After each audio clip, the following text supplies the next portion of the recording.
जय हिंद। दोस्तों, आज की वीडियो में मैं आप सभी को एक बहुत ही शानदार एनएफओ के बारे में बताऊंगा, जो कि ऑलरेडी निवेश करने के लिए लॉन्च हो गई है। आप जिस भी ऐप के माध्यम से निवेश करते हैं, उस ऐप में अगर आप देखेंगे तो ये फंड आपको अवेलेबल मिलेगा निवेश करने के लिए। आपको ये जो फंड है ये एचडीएफसी म्यूचुअल फंड की तरफ से आया है। लेकिन दोस्तों, जब भी हम किसी भी एनएफओ में, किसी भी फंड में पैसा लगाते हैं, तो जब हम पैसा लगाते हैं तो हमारे पैसे को कैसे, कहाँ कहाँ पे निवेश किया जाएगा, इन सारी चीज़ों को जानकर समझकर निवेश करना अच्छा होता है। तो आज की वीडियो में मैं आप सभी को ये जो एचडीएफसी म्यूचुअल फंड की तरफ से एनएफओ आया है, जिसका नाम है HDFC large mid cap 250 index fund NFO, इसके बारे में डिटेल में बताने की कोशिश करूंगा। तो आज की वीडियो हमेशा की तरह बहुत इन्फॉर्मेटिव होगी, इसलिए मैं रिक्वेस्ट करूंगा आप सभी से कि इस वीडियो को अंत तक जरूर देखिएगा। तो स्वागत है आप सभी का एक नई वीडियो में। आशा करता हूं आप सब अच्छे होंगे। मैं हूं अनवर अंसारी। चलिए पेश करते हैं। तो चलिए इस एनएफओ का डिटेल हम चेक कर लेते हैं। जैसा कि इस वीडियो की शुरुआत में मैंने आप सभी से कहा कि जो एनएफओ है ये एचडीएफसी म्यूचुअल फंड की तरफ से आ रहा है। इस एनएफओ का नाम है HDFC Nifty large mid cap 250 index fund NFO. ये एनएफओ लॉन्च हो रहा है 20 सितंबर 2024 को, और जब मैं वीडियो शूट कर रहा हूं तो आज 20 सितंबर 2024 है। और अगर आप वीडियो सेम डे को देख रहे हैं और आप जाकर के अपने ऐप में चेक करेंगे, वो डीमेट अकाउंट हो सकता है, म्यूचुअल फंड का ऐप हो सकता है, उसमें जब आप आकर के चेक करेंगे तो आपको ये जो फंड है एनएफओ है ओपन मिलेगा इन्वेस्ट करने के लिए।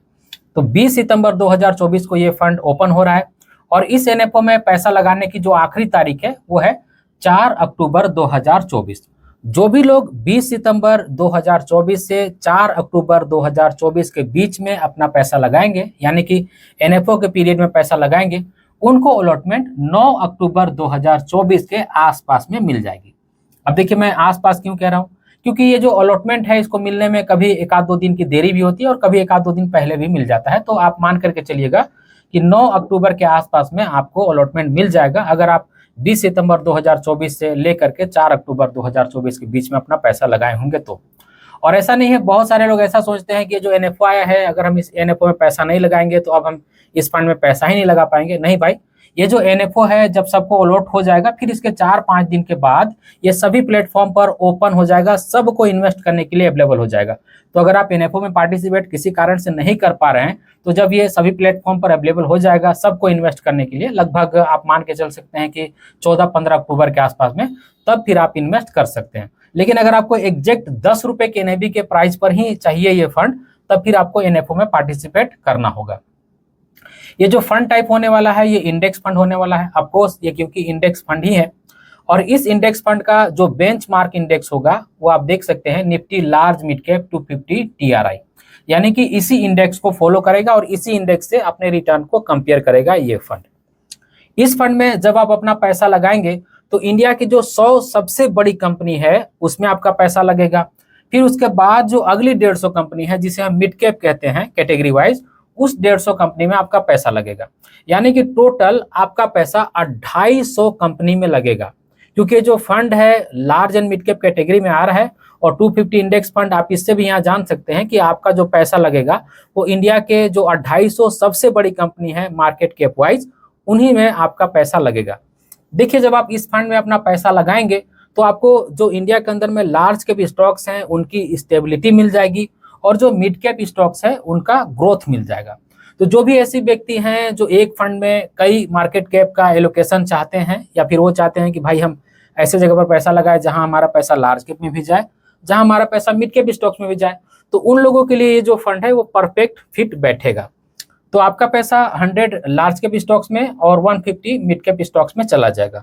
और इस फंड में अगर आप इन्वेस्ट करने की सोच रहे होंगे तो इसमें इन्वेस्टमेंट की अमाउंट जो है वो मिनिमम 100 रुपये रखी गई है। यानी कि 100 रुपये मात्र से आप एसआईपी कर सकते हैं, और 100 रुपये मात्र से ही आप लमसम कर सकते हैं। यानी कि मिनिमम जो इन्वेस्टमेंट की अमाउंट रखी गई है वो 100 रुपये रखी गई है। और जैसा कि मैंने कहा, जनरली जो भी एनएफओ आते हैं उन सभी का जो एनएबी का प्राइस होता है वो 10 रुपये ही होता है। तो इस एनएफओ में भी अगर आप पार्टिसिपेट करेंगे तो आपको 10 रुपये के प्राइस पर ही एनएबी मिलेगी। तो ये क्योंकि एक इंडेक्स फंड है तो ये पैसिवली मैनेज फंड है, ये एक्टिवली मैनेज फंड नहीं है। तो ऐसे में इसका जो एक्सपेंस रेशियो है वो भी थोड़ा सा कम ही रहने वाला है, और जो भी इसका इंडेक्स बेंचमार्क है आप समझ लीजिएगा कि उसी के आसपास में आपको रिटर्न मिलेगा।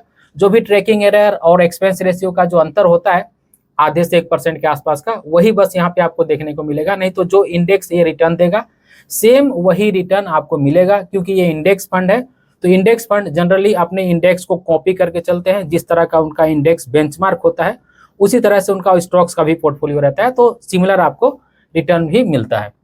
तो आज की वीडियो में ये एनएफओ थी दोस्तों। मुझे लगता है कि ये एनएफओ एक बहुत ही शानदार एनएफओ है। अगर कोई लार्ज कैप और मिड कैप का अच्छा कॉम्बिनेशन चाहता है तो इस फंड में बिल्कुल इन्वेस्ट कर सकता है। लेकिन ऐसा मैं आपको बिल्कुल नहीं कह रहा हूँ कि मेरी वीडियो को देख करके सीधे से जा करके आप इन्वेस्ट कर दीजिएगा, क्योंकि म्यूचुअल फंड में इन्वेस्ट करना एक रिस्क वाला काम होता है। यहाँ पे पैसे में नुकसान भी हो सकता है और प्रॉफिट भी हो सकता है, दोनों चीज़ों की संभावना बनी रहती है। तो अगर आपको इन्वेस्ट करना होगा तो एक बार अपनी रिसर्च कर लीजिएगा। अगर आपको अच्छा लगता है तो बिल्कुल आप इस फंड में इन्वेस्ट कर सकते हैं। तो आज की इस वीडियो में बस इतना ही। उम्मीद करता हूं आज की वीडियो आप सभी को अच्छी लगी होगी। अगर आज की वीडियो आप सभी को अच्छी लगी है तो इस वीडियो को एक लाइक जरूर कर दीजिएगा और इसी तरह की वीडियो देखने के लिए चैनल को सब्सक्राइब कर लीजिएगा और इस वीडियो को अपने फ्रेंड और फैमिली के बीच जरूर से शेयर कीजिएगा ताकि वो भी अवेयर हो जाए। इस वीडियो के आखिर में बस मैं आपसे इतना ही कहना चाहता हूँ कि अपना और अपने फैमिली का बहुत ख्याल रखिएगा। मैं मिलूंगा इसी तरह के किसी और वीडियो में, तब तक के लिए बाय।